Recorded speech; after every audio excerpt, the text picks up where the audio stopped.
얼마 남지 않았습니다. 그죠? 뭐 한 열흘 정도, 열하루 정도 이렇게 남아 있습니다.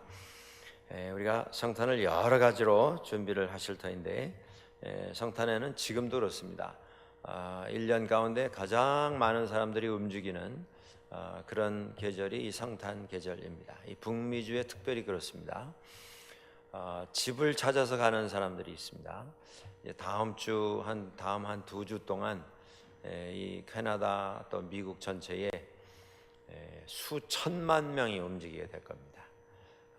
이제 직장 생활하다가 이제 집에 찾아가는 자녀들, 뭐 출장 나갔다가 집으로 돌아오는 가족들, 이렇게 해서 1년에 가장 많은 수천만 명의 사람들이 여행을 하게 됩니다. 그뿐이 아닙니다. 미국, 캐나다, 미국 통틀어서 몇 억 명의 사람들이 성탄 때문에 움직입니다. 뭐 선물 준비하러 나온 분도 있고, 또 세일한다 그래가지고 또 몰려 나온 사람도 있고, 학생들은 또 방학을 했기 때문에 놀러 나가자 그래서 길거리로 쏟아져 나옵니다. 많은 사람이 움직입니다. 그런데 첫 번째 성탄에도 그랬습니다.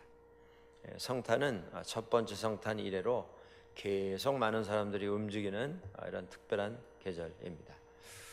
그런데 이 성탄이라고 하는 것이 어떤 사람에게는 의미가 있고 어떤 사람에게는 아무 의미가 없습니다.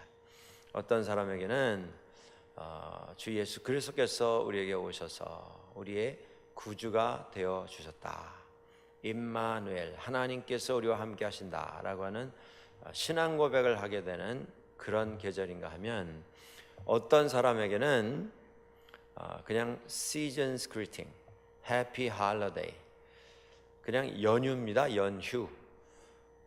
며칠 더 놀고 며칠 더 쉬는 휴가철입니다. 그래서 뭐 지나가는 명절 가운데 하나인데 다 같이 쉬기 때문에 같이 모일 수 있어서 재미있고 즐거운, 그리고 또 선물을 주고받으니까 신이 나는 그런 계절일 뿐입니다. 많은 사람들에게 있어서 이 기독교회의 신앙 고백이 기초가 되어 있는 이 북미주, 캐나다, 미국에 있어서 성탄은 너무나 많은 사람들에게 산타클로스의 무슨 명절로 이렇게 지금 기억이 되고 있습니다. 이게 참 슬픈 일이죠. 우리 교회의 어떤 집사님 한 분이 음식점을 운영을 하시는데, 그 음식점에서 종업원들이 한 이제 8, 9명, 5양뿐인데요. 이렇게 되기 때문에 성탄쯤에서 그 종업원들 다 모아서 우리 성탄 좀 파티 좀 하자. 그래서 하루 저녁 음식 잘 준비하고, 그저 자그마한 또 선물도 서로 준비해서 교환하는 이런 시간을 가졌다고 합니다. 그런데 그 자리에서 거기 모여온 전부 백인이에요. 한 10여 명의 사람들에게 성탄이 뭐냐? What is Christmas? Do you know what Christmas is? 도대체 성탄이 무엇인지 우리가 알고 성탄을 맞이하는가? 이렇게 한번 물어봤다고 합니다. 그랬더니 이제 그 10여 명의 대답이 다 똑같더라는 것이죠. It's birthday of Jesus. It's Jesus' birthday. 예수님 생일이지 않느냐? 그게 크리스마스 아니냐? 그래서 the day of Christ. 그래서 크리스마스 아니냐? 그런 대답이 돌아왔습니다. 그래서 다시 이 집사님이 또 물었다 그러죠. 자, 예수님 생일인 건 맞는데, 그런데 왜 예수님의 생일에 사람들이 이렇게 다 이걸 뭐 공휴일로 지키고, 뭐 기쁘다 구주 오셨네 그러고, 뭐 하루도 아니고 며칠씩 막 이렇게 연이어서 쉬고 휴가를 가지고 가족들이 다 그 먼 길을 와서 한 자리에 모이고, 부다 석가모니의 생일날은 왜 그렇게 안 하고, 공자 선생의 생일날은 왜 그렇게 안 하고, 꼭 예수님 생일에만 이렇게 우리가 기뻐하는 이유가 뭐냐? 왜 예수님의 탄생하신 그날이 크리스마스가 우리에게 큰 기쁨의 좋은 날인가? 그거 생각해 본 적 있냐 그랬더니요, 놀랍게도 캐나다에서 몇 대째 살아온 백인들인데 그 10명 가운데 한 명도 크리스마스가 왜 우리에게 특별한 날인지를 대답을 못 하더라는 것이. 예수님 생일인 건 아는데 그날이 왜 우리에게 의미가 있는 날인가? 그냥 노는 날이고 그냥 휴가고 연휴이고 선물 주고받는 날이고 산타클로스가 선물 갖다 주는 날이고. 그래서 일본에 있는 어떤 백화점에는 산타클로스가 아기 예수를 안고 있는 이런 장식이 이제 등장하는 이런 세상에 우리가 살고 있습니다. 산타클로스가 아기 예수하고 무슨 상관이 있습니까? 그런데 성탄은 산타클로스와 아기 예수의 컨비네이션 같이 그렇게 지금 이해가 되고 있는 세상에 우리가 살고 있습니다.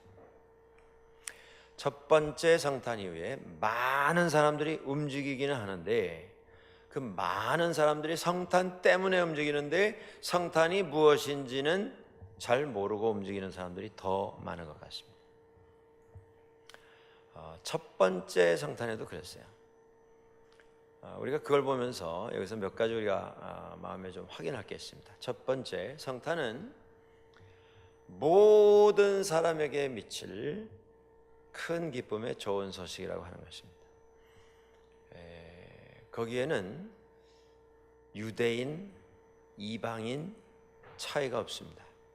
모든 사람에게 이 소식이 선포가 되고 선물로 주어졌습니다.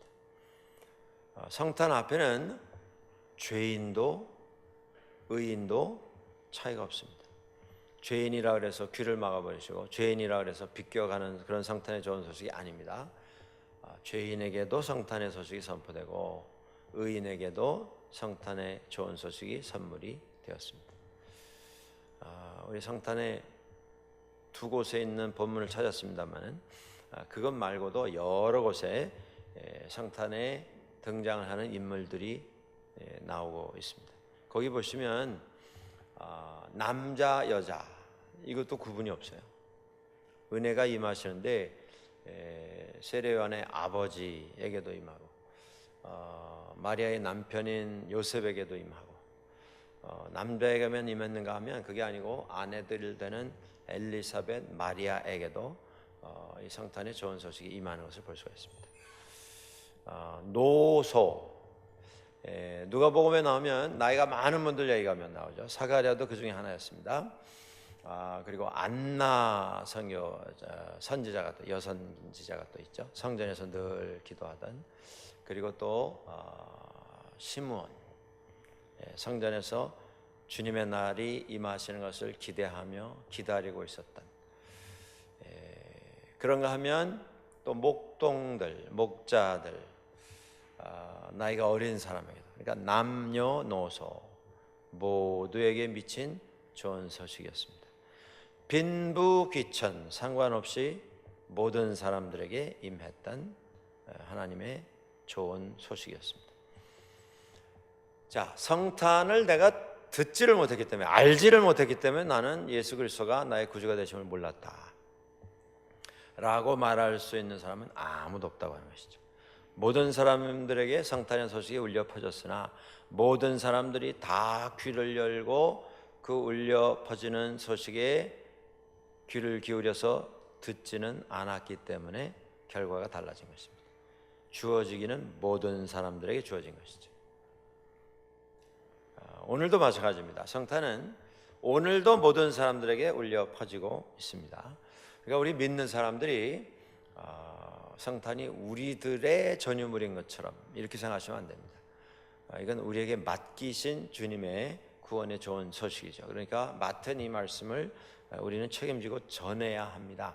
전하지 않는 좋은 소식은 좋은 소식이 아니죠.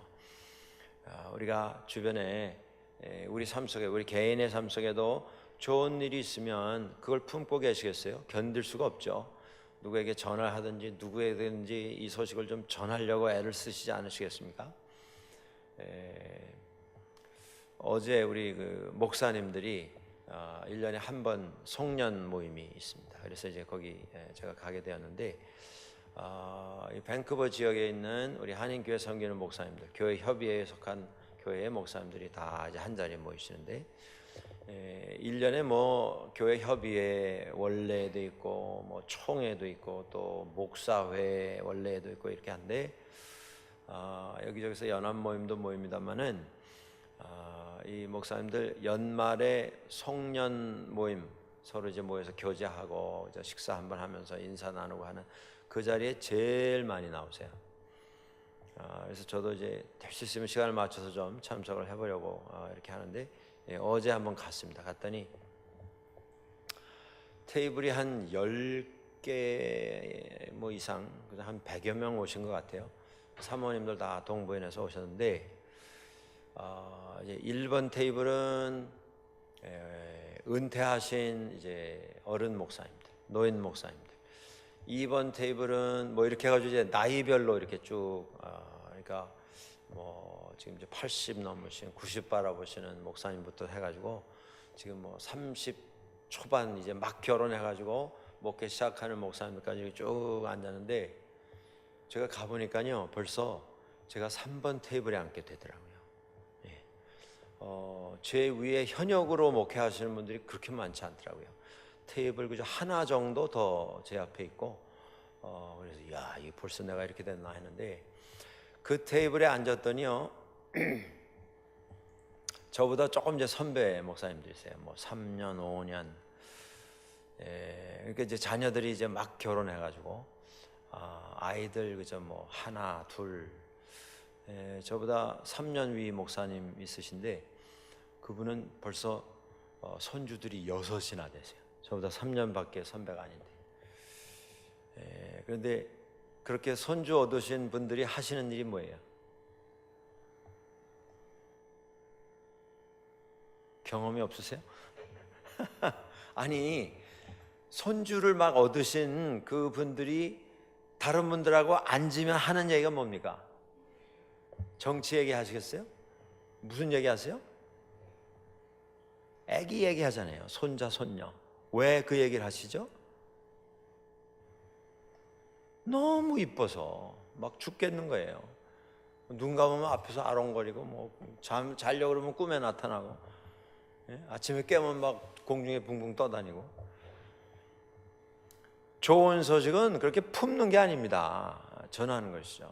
그 테이블에서도 한 번 할 때 10불을 내야 된다. 뭐 이제 이런 소리가 나와서 그런데도 막 하시더라고요. 근데 뭐 어떤 분은 막 60불, 뭐 70불 막 넘어가시는데도 계속 하시더라고요. 돈을 하나도 안 내고 가셨어요.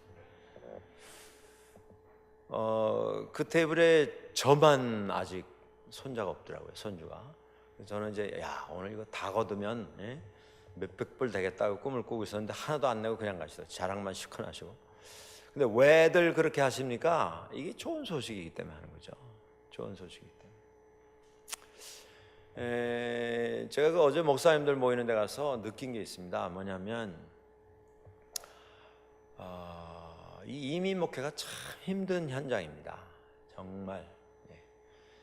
우리가 세상에서 말하는 걸로 하자면, 표현을 하자면 막노동도 이런 막노동이 없을 정도로 힘든 현장이에요. 그러니까 이제 제가 그 시간 그래도 저도 뭐 이렇게 뭐 목사님들 무슨 회의 무슨 회의 쫓아다니는 사람이 아닌데 그 시간은 그래도 좀 시간 맞춰보려고 노력하는 이유 중에 하나가 그렇게라도 해서 좀 젊은 목사님들 또 교회 형편이 어려운 목사님들 좀 말 한마디라도 좀 따뜻하게 인사를 나누고 좀 위로하고 격려해 주지 않으면 정말 너무 힘들겠다 그런 생각이 있어서 이제 그런 자리에 가서 좀 젊은 목사님들 많이 좀 만나서 이야기도 하고 인사도 나누고 이렇게 하는데 또 뭐 어떤 분들은 그렇게 또 얘기하신다 그래요. 목사들이 말이야 모여서 기도는 안 하고 저녁만 먹는다고. 그 말 듣고 저는 참 그 슬프더라고요. 1년에 한 번 그 고생하시던 그 사모님들 오셔서 그 뭐 식사라고 무슨 뭐 거기서 소를 잡겠습니까? 돼지를 잡겠습니까? 이제 식사 한번 하고 인사 나누는 건데 그걸 가지고 또 뭐 이런저런 그럴 거 없습니다. 우리 진짜 그 젊은 목사님들 고생이 너무 많으세요. 이 밴쿠버 지역에요, 저희가 가장 미니멈으로 잡아도 한인교회가 200개가 넘습니다. 200개가 넘어요. 그런데 그 200개 교회 중에 주일날 아침에 200명 이상 모이는, 150명 이상 모이는 교회가 20개가 채 안 돼요. 그게 지금 현실입니다. 그러니까 한 200교회 중에 지금 이 200교회도 굉장히 작게 잡아서 200교회입니다. 뭐 오늘 생기고 그저 6달 있다 없어지는 교회 이런 것까지 하면 뭐 250개다 이런 말도 나오는데, 근데 그 중에 10%가 안 돼요. 150명 이상 성인 출석하는 교회가. 그리고 뭐 나머지 교회들이 얼마나 힘든지, 그죠? 뭐 교인 10명 모이는 교회가 뭐 굉장히 많고요. 20-30명 모이는 교회가 너무 많은데, 그 얼마나 힘드시겠어요? 아이들 있죠, 뭐 생활해야죠, 애들 키워야죠, 목회해야죠. 그러니까 또 교회 일 말고도 다른 일까지도 해야 하는 이런 현장에 있는 분들 한 자리에 모이는데, 좀 우리 이 지역에 있는 한인 교회들 위해서 좀 먼저 선 교회들이 위해서 좀 축복해 주시고 기도해 주시고 격려해 주시고 좀 베풀어 주시는 일도 우리가 관심 가지고 해야 합니다. 참 중요한 일입니다.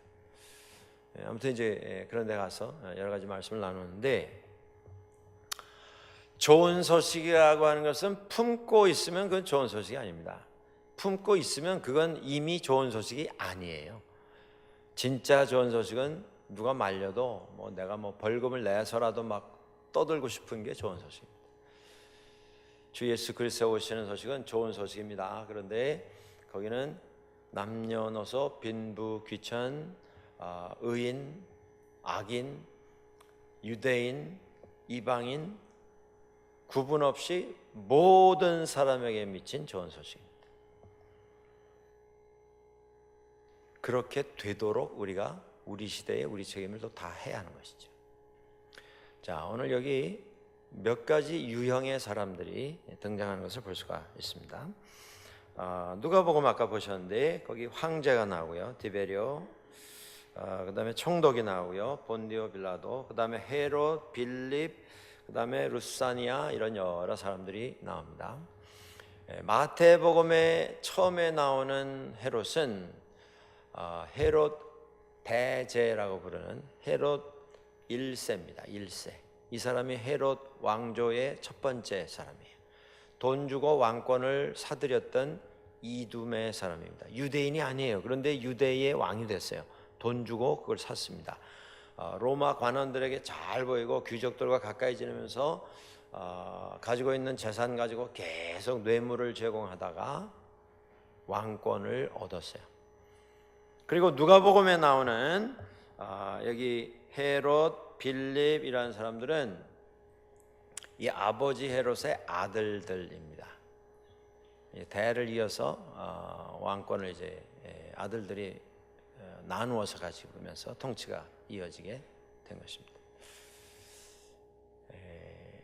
예수 그리스도의 오시는 좋은 소식을 정치적으로 받아들인 사람들이 있습니다.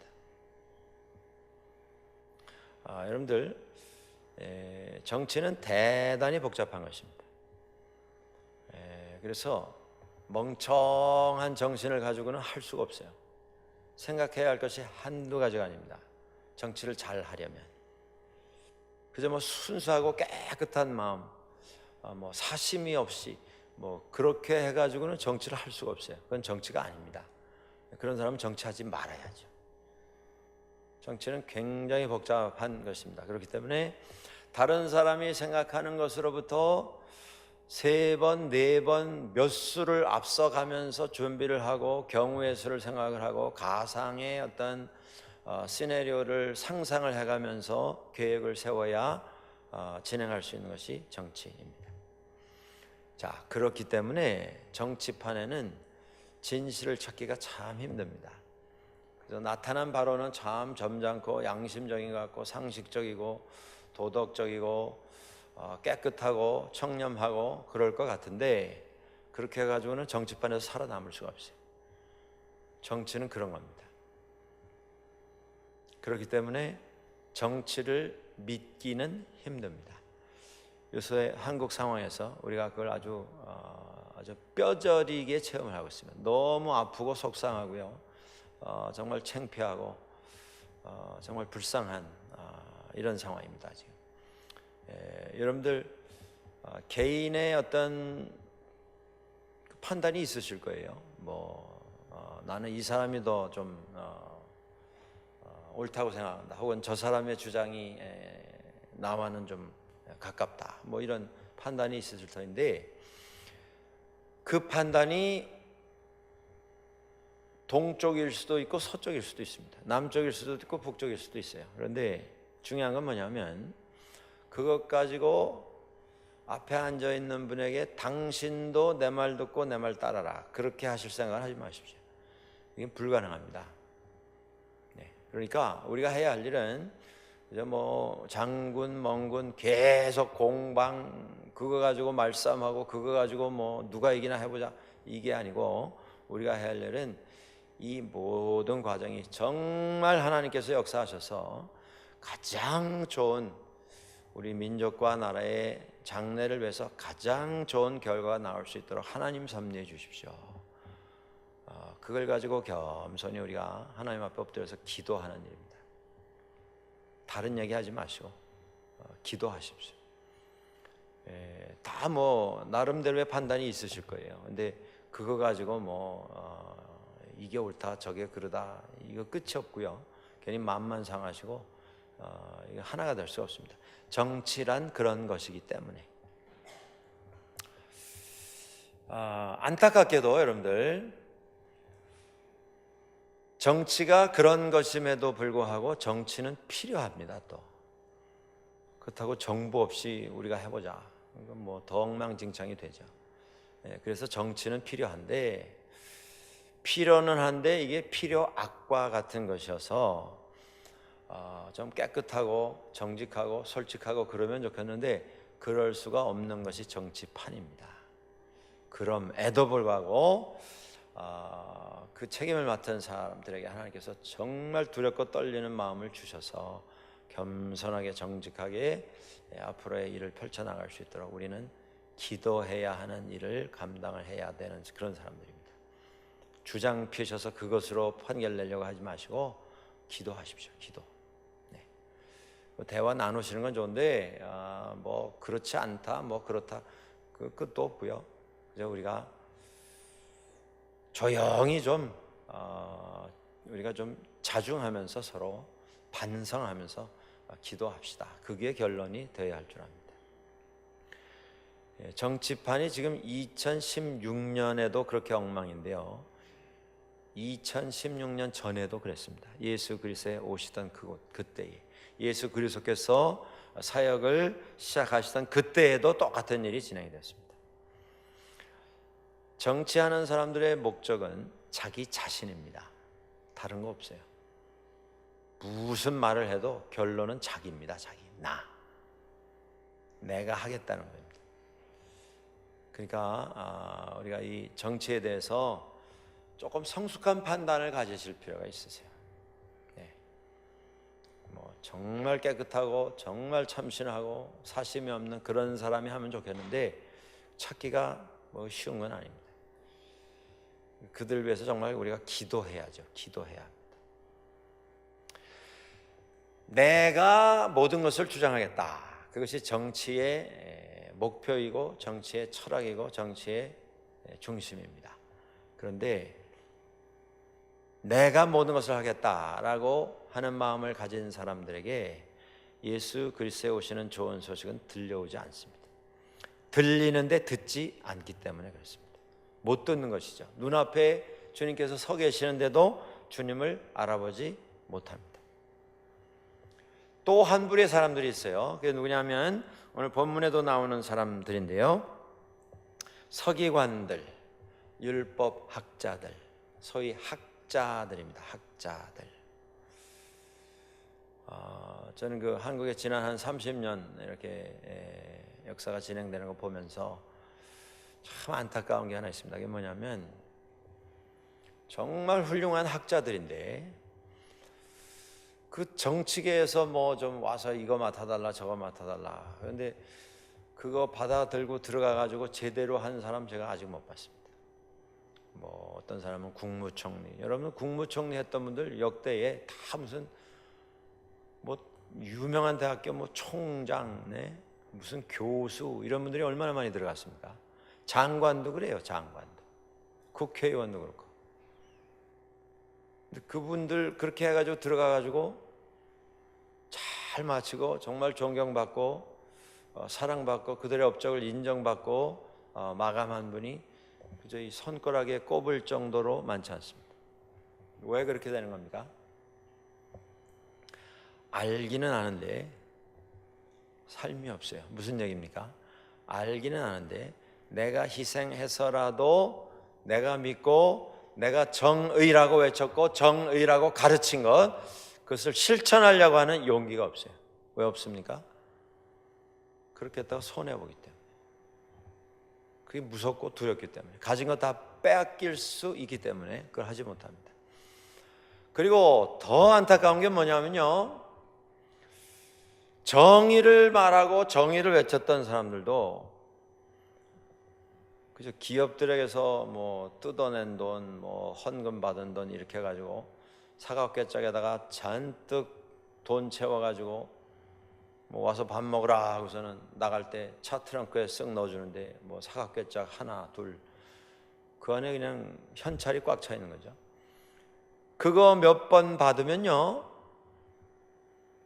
평생을 자기가 소신을 가지고 가르치고 외치고 이것이 정의이고 이것이 진리라고 이야기했던 것, 그저 하루아침에 싹 다 바꿔버립니다. 포기해버립니다. 이게 학자들의 문제입니다. 너무 약해요. 아는 건 많은데 그걸 끝까지 지키는 사람 있기는 있습니다. 아주 없지는 않습니다. 그런데 많지가 않습니다. 초대교회에서도 그랬습니다. 예수님 처음 오셨을 때도 그랬어요. 지금도 그 일이 반복이 되고 있습니다. 하나님께서 성탄에 많은 사람들을 세우셨어요. 여기 나온 것처럼 황제도 있고 총독도 있고 뭐 왕들도 여럿이 나오는데 다 자기 중심이었고요. 아는 것 많은 사람 얼마나 많이 나와 있는지 모릅니다. 이번에 그 한국의 참 어려운 이렇게 모습을 보면서 그 학교 분석이 나왔어요. 한국에서 사법고시 통과한 검사, 판검사를 제일 많이 배출한 학교, 제일 많은 학교가 어느 학교일까요? 여러분들 뭐 아시겠죠? 한국에서 제일 좋다는 국립대학교 한 780여 명 배출을 한 걸로 나오더라고요. 한국에 있는 대학 가운데 사법고시에 합격한 졸업생을 한 명도 배출하지 못한 학교가 수십 개입니다. 수십 개. 뭐 한 2명, 3명, 지금까지 학교가 생긴 이래로 역사상 몇 명 배출하지 못한 학교가 많고요. 두 번째 많이 배출한 학교가 한 400 몇 명. 그것도 뭐 명문 사립대학 중에 하나고, 그 다음에 한 300 몇 명, 뭐 소위 말하는 3대 대학 중에 하나고, 뭐 그렇게 해서 뚝뚝뚝 떨어지는데요, 위에 있는 한 5학교 빼고는 나머지 학교는 뭐 3명, 4명, 뭐 학교가 100년 됐어도 그 사법고시 통과한 사람이 이렇게 많지 않았습니다. 제가 이 말씀 왜 드린지 여러분들 짐작하시겠죠. 한국의 정치가 어려운 것이 사법고시 통과한 사람들이 제일 많이 망쳤기 때문에, 나라를 망쳤기 때문에.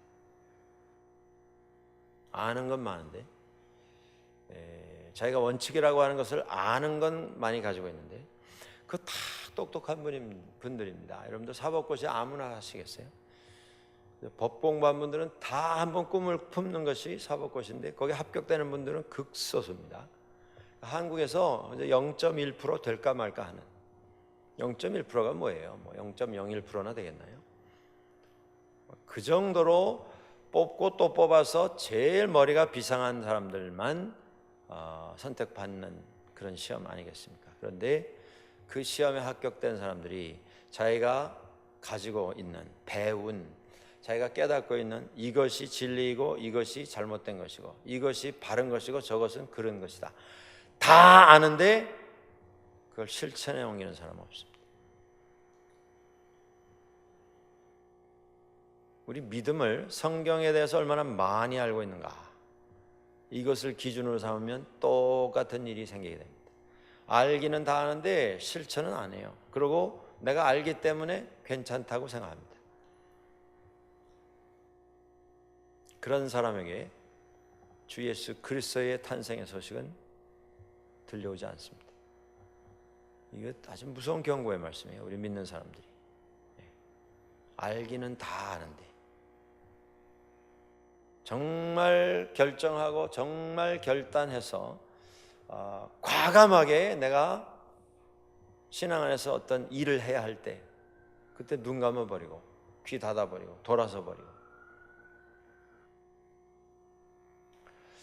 그 다음에 또 나오는 부류의 사람들 있죠. 그게 누구냐면 아까 말씀드린 대로 사가랴, 세례요한의 아버지, 요셉, 마리아의 남편, 그리고 마리아, 엘리사벳, 이런 사람들입니다.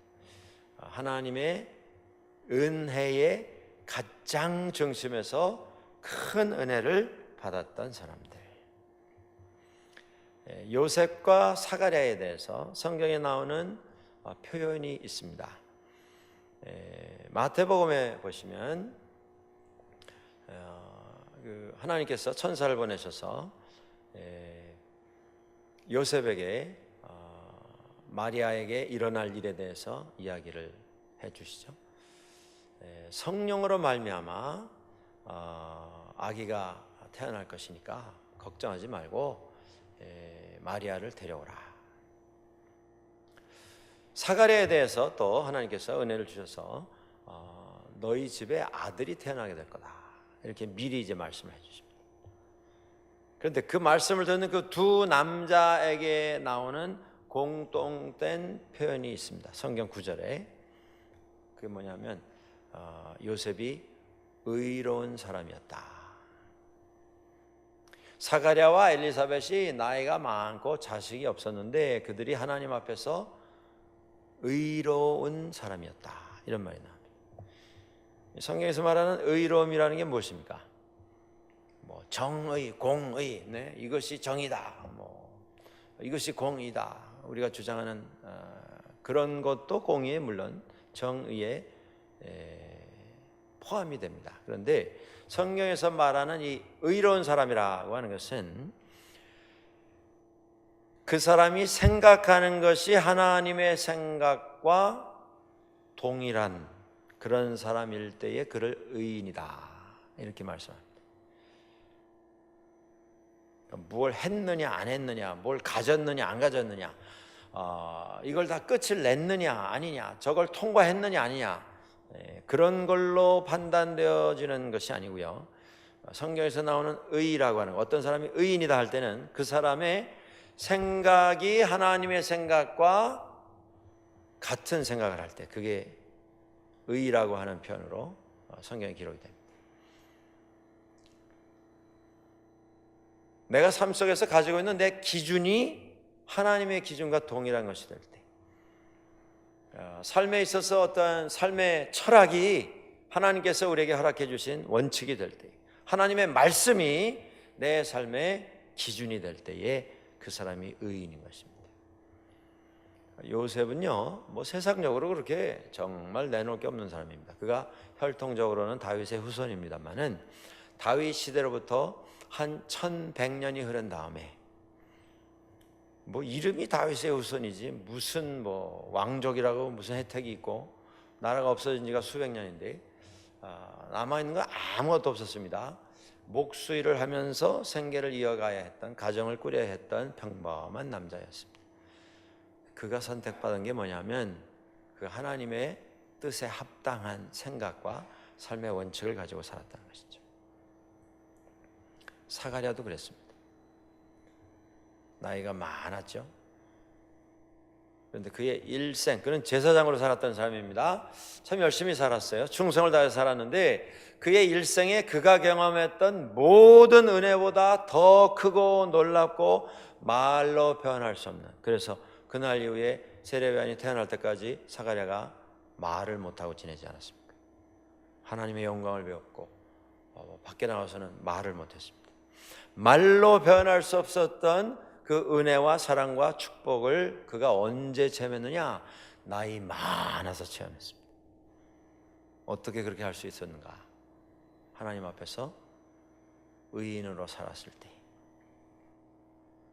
그 의라고 하는 것이 남들과 비교해서 뭐 너는 틀렸다 나는 맞다 이 차원이 아니고요, 정말 하나님의 마음과 하나님의 뜻과 하나님의 생각을 마음에 품고 그것에 순종하기 위해서 부단히 자기 자신을 연단하며 선택하며 살아가는 사람들, 그들에게 하나님의 은혜가 임하게 된 것입니다. 뭐 대단한 사람 많았습니다. 또 종교적으로도 얼마나 많은 경험과 높은 위치에 있었던 사람들이 있지 않았습니까? 제사장, 대제사장들. 그런데 그들에게는 복음이 복음으로 들려오지 않았습니다. 왜 그렇습니까? 내 속에 내가 너무 많아서 그렇습니다. 내 속에 내가 꽉 차 있었기 때문에 복음은 들려오지 않았습니다. 오늘도 마찬가지입니다. 우리가 살아가면서 주님의 오심을 준비할 때에 내 속에 내가 많으면요, 주님은 이번 성탄도 우리 가운데 임재하지 못하시고 그냥 지나가시게 될 것입니다. 나란 무엇입니까? 부부간에도 마찬가지예요. 좀 서로를 먼저 배려할 수 있는 것, 그게 주님의 마음입니다. 교회에서도 마찬가지입니다. 의견이 좀 다를 수 있어요. 우리가 한국 상황 보면서도 의견이 다 다르지 않습니까? 그거 당연한 겁니다. 다를 수 있다고 하는 걸 좀 인정하는 겁니다. 저 사람은 왜 나하고 똑같이 생각 안 하나? 예? 몇 번 권유하는데 말 안 듣는다?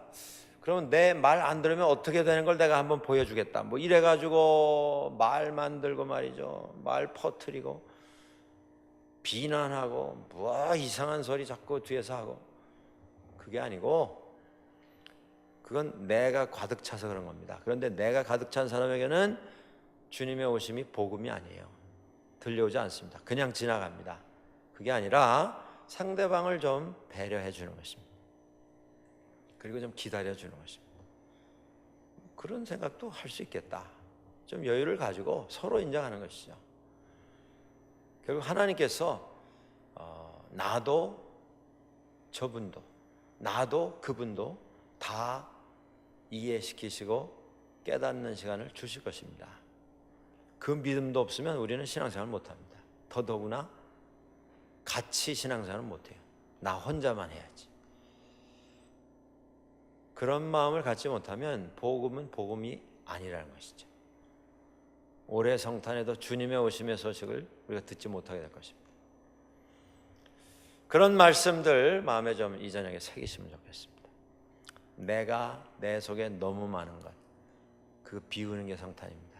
비우는 연습을 하는 것이 성탄이에요. 많이 비워질수록 내 속에 주 예수 그리스도의 오시는 좋은 소식이 차고 넘치게 될 것입니다. 정치적인 생각은 좀 우리가 내려놓으면 좋겠어요. 믿는 사람들하고 제일 안 맞는 게 정치적인 생각입니다. 자꾸 계산하고 혼자 바둑 두는 거예요. 계속 내가 이 사람한테 이렇게 말하면 저 사람이 어떻게 말할까? 그렇게 할 때 내가 그러면 이 사람한테 안 하고 저기 있는 저 사람한테 말해서 한 두어 바퀴 돌려서 저 사람에게 말을 전하면 어떤 효과가 나올까? 이건 정치입니다. 교회는 정치하는 것이 아니에요. 하나님은 정치하는 것 싫어하십니다. 하나님은 정치하시는 하나님이 아니세요. 하나님은 정치가 필요 없으신 분입니다. 나를 좀 내려놓아야 합니다. 뽑아놓아야 합니다. 다 알았는데 실천하지 못해요. 다 알았기 때문에 포기할 수가 없습니다. 다 알기 때문에. 그게 아니고 알지만 손해보는 겁니다. 알지만 내려놓는 것이에요. 포기하는 것이죠. 정말 주 앞에서 겸손한 자, 목자 같은 사람들, 동방 박사들 뭐 하나님 언제 알았습니까? 그들이 이방인들인데. 그런데도 주님 앞에 겸손한 마음으로 주님의 은혜를 구했을 때 그들도 선택을 받았어요. 너무 안타까운 게 뭐예요? 예루살렘 성전에 들어앉아 있었던 그 쟁쟁한 종교 전문가들, 그들은 복음을 듣지 못했습니다. 들려왔는데 귀담아 듣지 않았어요. 귀 막아버렸습니다. 그런데 저 2억 마일리 떨어진 곳에서 낙타 타고 이방인들이 찾아오지 않았습니까?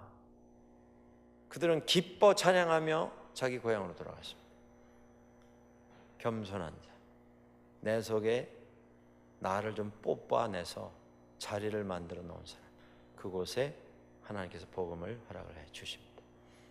남은 며칠 성탄 앞두고 좀 내 자신 속에 있는 나를 좀 내놓는, 비우는, 좀 뽑아내는 이런 시간들 우리 함께 가지실 수 있기 바라고, 그 빈 곳에 내가 있던, 내가 자리 잡고 내가 다스리던 그곳에 주 예수 그리스도에 오시는 복음이 차고 넘치는, 큰 기쁨의 좋은 소식이 차고 넘치는 이번 성탄 우리가 다 함께 맞이할 수 있게 되기를 주의 이름으로 간절히 축원합니다.